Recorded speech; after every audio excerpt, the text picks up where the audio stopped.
G'day guys! Well, here's two pretty cool bits of tech. I've got a homemade Geiger counter and an industrial made Geiger counter. Had them for a while and they've never really worked, but recently I got this one to work. This one is the Australian portable Geiger counter made in 420 William Street, Melbourne. I actually went past there the other day and now it's in an apartment complex with like a supermarket at the bottom and everything, but the old building's still there, so I guess it was made there. And here is the old homemade one. I recently found this probably a month back in an antique shop. Didn't know what it was. They just said old radio thing written on it, so I snapped it up like that, I can tell you that.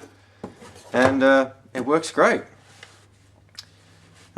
This one I've never found much information on really. I've been looking and never found much at all. Best I could do for a long time was a video on YouTube actually. It was by the British Pathé, and it said things like uranium's found in Australia and it's good for the British Empire and all that sort of stuff, and you see a woman sitting there with one of these on the desk. She's got all the rock samples that have been sent in and is just waving it near it. And yeah, it's clicking away. But that was it. But recently, I found this book. Found it in an op shop, of course. That says Prospecting and Mining for Uranium in Australia by the Australian Atomic Energy Commission. That'd be pretty cool. It's got all these nice colour photos in it and everything. Where to find it. There's no deposits in Victoria, unfortunately. But it's a good read. And flicking through it and everything, I found a picture of the meter. And I thought, wow, look at that. Sitting in its original bag and everything. So a bit reading on a bit more and everything.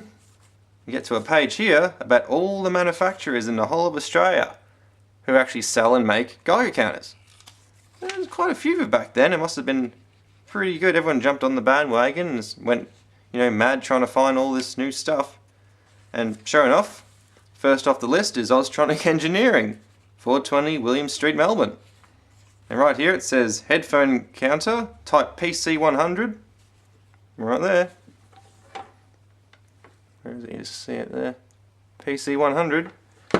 Approximate price £60. £60 for 1957.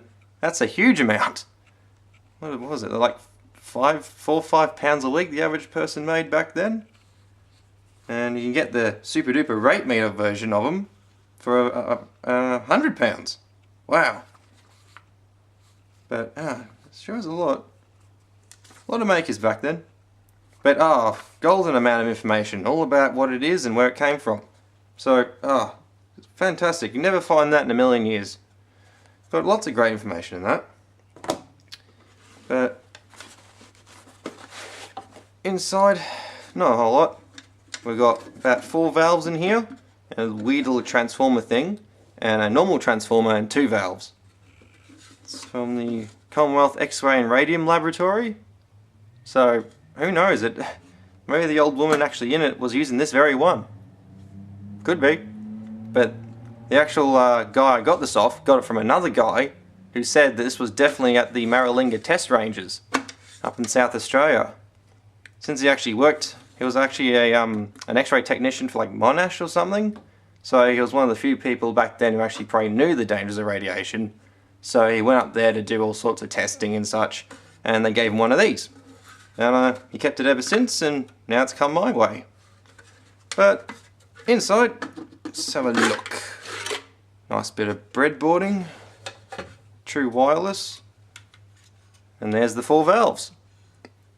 Looks like these are actually burnt out. The actual elements, the heater elements, they're all fine in all of them. It's just so corroded from so much use.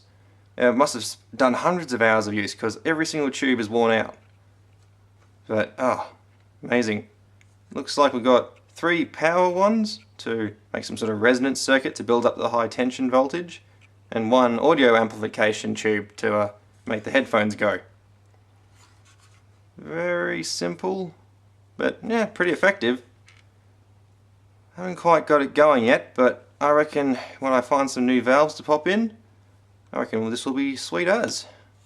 Be singing like a bird. Hopefully. Hopefully it'll be as good as this one. It's pretty crude. I've got 2 D batteries and about 10 9-volt batteries to make the high tension battery. These headphones came with this one, but sure enough, they fit perfectly in there. And turn it on. Once it warm, you can just see the neon indicator bulb in there. Just. Turn up the high tension.